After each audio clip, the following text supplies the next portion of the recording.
নমস্কার বন্ধুরা, সুতপা রান্নাঘরে সবাইকে স্বাগত। আজকে আমি আপনাদের সাথে শেয়ার করব ফুলকপির একটা রেসিপি।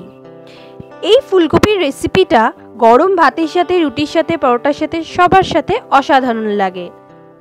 আর ফুলকপি শীতকালের খুবই জনপ্রিয় একটা সবজি। প্রতিটা বাড়িতেই ফুলকপির কিন্তু নানা পদ হয়ে থাকে এই শীতকালে।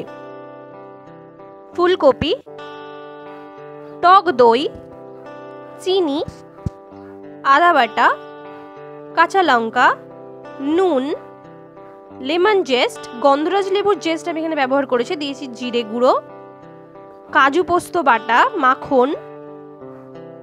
প্রথমে একটা প্যানে নিয়ে নিলাম জল, সামান্য পরিমাণ নুন, আর নিয়ে নিলাম কেটে রাখা ফুলকপিগুলো।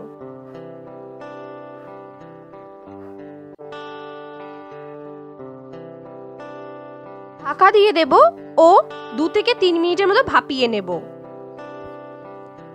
এরপরে ভাপিয়ে রাখা ফুলকপিটাতে দিয়ে দিলাম টক দই, গন্ধরাজ লেবুর জেস্ট, জিরে গুঁড়ো,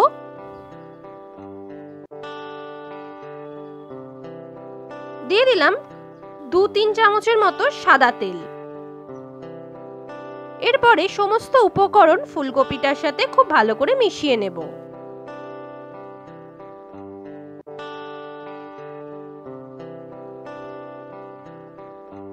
তারপরে একটা প্যান নিয়ে নিলাম সাদা তেল ও সামান্য পরিমাণ বাটার। এটা কিন্তু বাটারেও করা যায়, কিন্তু আমি এই রান্নাটা সাদা তেল ও বাটার দুটো মিলিয়েই করেছি।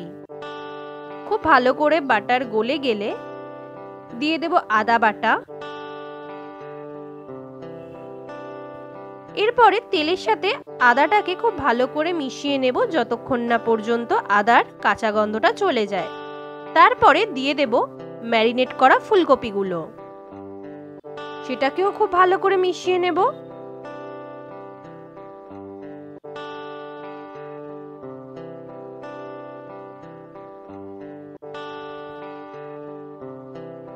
এরপরে দিয়ে দেব পোস্ত ও কাজু বাদাম বাটা,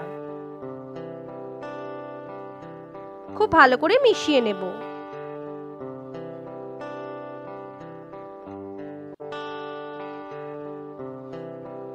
দিয়ে দিলাম কাঁচা লঙ্কা ও সামান্য পরিমাণ জল, চিনি ও পরিমাণ মতো নুন। সমস্ত উপকরণ খুব ভালো করে মিশিয়ে নেব।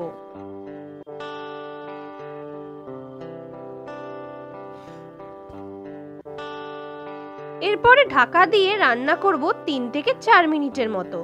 3 থেকে 4 মিনিট হয়ে গেছে, উপর দিয়ে দেখা যাবে তেল ছেড়ে দিয়েছে। তাহলেই তৈরি হয়ে গেল আমাদের ফুলকপি, অর্থাৎ গন্ধরাজ ফুলকপি। আবারও হাজির হয়ে যাব নতুন কোনো ভিডিওর সাথে, নতুন কোনো রেসিপির সাথে। ততক্ষণের জন্য ভালো থাকবেন, সুস্থ থাকবেন। ধন্যবাদ।